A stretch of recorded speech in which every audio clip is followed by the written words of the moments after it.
For many of us, making changes is all about looking outside of ourselves for the shoulds and shouldn'ts. I'd like to invite you further into using Galloway's model to look at a better way to make that change.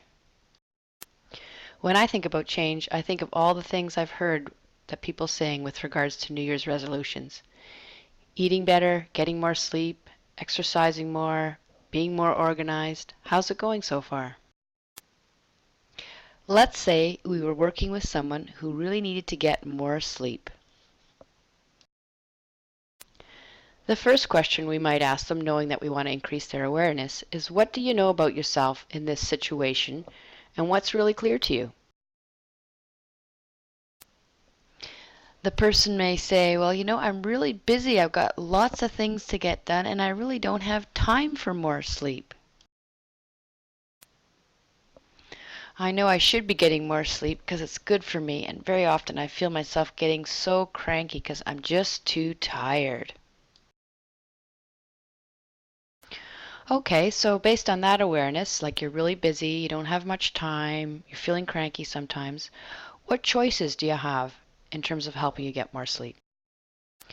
The person may say, well, I could try to set some deadlines for myself, I could make sure I stick to them so that I get things done faster, and then I'd have more time. Or I could try to get other people to do things for me, maybe delegate more, really think about who can help me. I could also just force myself. I could just say, okay, I'm going to sleep at this certain time, regardless of whether I have things done or not. The other thing I could do is just not talk to anyone I'm feeling cranky. That way I wouldn't feel so bad because I may have said something to upset them. So that's a lot of suggestions, different things that you can do. When you think about those things, how good do you feel about actually doing them? Well, to be very honest, this has been an ongoing battle, this whole getting people to do stuff.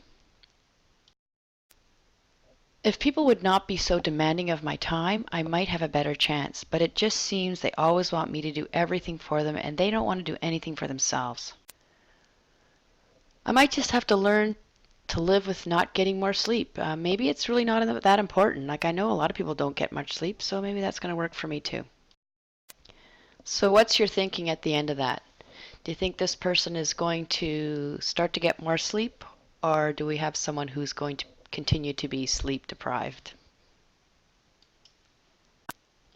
This scenario is an example of the voice of self one dominating the conversation.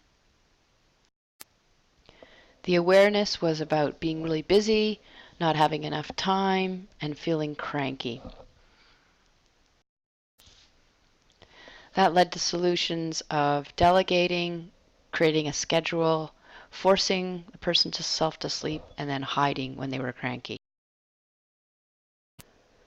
So the first thing we heard from the person about how well they thought they would do in getting more sleep was that they felt it was an ongoing battle.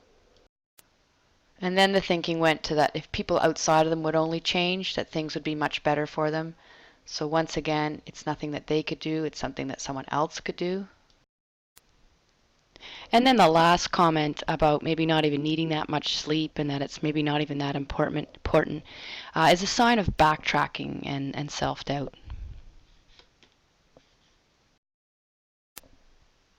I think this is a really common feeling. A lot of people talk about spinning their wheels, feeling stuck, not knowing what other choices there may be. And that's very common in a lot of people, and I certainly can relate to it as well. So I'd like to invite you into a second scenario, and that scenario is really surfacing the voice of self 2. So this conversation would start more with how can we maintain a non-judgmental focus on the way things are in your world with little sleep. So rather than looking at things and reasons that are outside yourself, how can you focus inside so that you get more clarity about what's actually happening? looking at the dynamics of your actions and what's underlying the change that you're trying to make. Why is that change really so important? Another place to look is how can we reduce whatever's interfering with the discovery and expression of your full potential. So we're opening awareness and really learning a little bit more about what's happening inside so that we can create more choices. Once we see more choices, we start to trust ourselves more because we don't feel like we're spinning in that same rut that we've always spun in. Easy to say, much harder to do.